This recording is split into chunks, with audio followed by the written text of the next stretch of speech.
Welcome to my channel Nikitha's vlogs. Like, share, subscribe. ఈరోజు మనం చేయబోయే recipe bisibelebath sambar rice. Tasty sambar rice.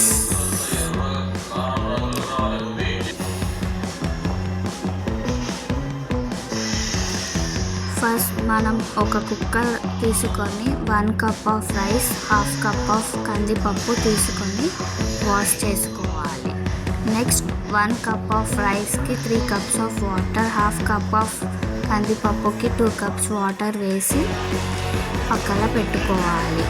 ఒక బౌల్లో చింతపండు నానబెట్టుకోవాలి. ఒక నిమ్మకాయ సైజ్ అంతా చింతపండు అయితే సరిపోతుంది. నెక్స్ట్ కుక్కర్లో కొంచెం పసుపు, సాల్ట్ వేసి మూత పెట్టుకొని 3 విజిల్స్ పెట్టుకోవాలి. నెక్స్ట్ ఒక కడాయిలో ఆయిల్ వేసి స్టవ్ ఆన్ చేసి హీట్ అయ్యాక ఆవాలు, జీలకర్ర, ఎండుమిర్చి, ఆనియన్స్, మిర్చి, ఆలు, బీన్స్, క్యారెట్, టమాటో వేసి వేగనివ్వాలి.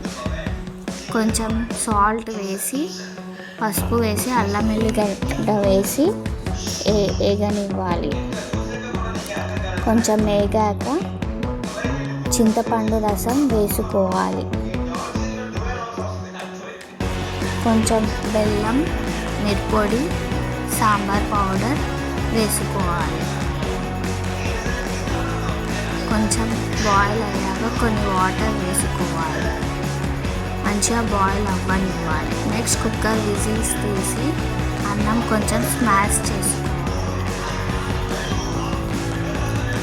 నెక్స్ట్ మనం చేసుకున్న ఈ సాంబార్ రైస్లో వేసుకోవాలి.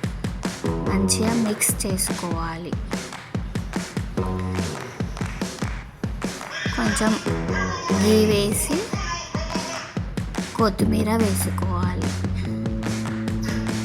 నెక్స్ట్ ఒక బౌల్లో సర్వ్ చేసుకొని hot bisibele rice ready. Thank you for watching.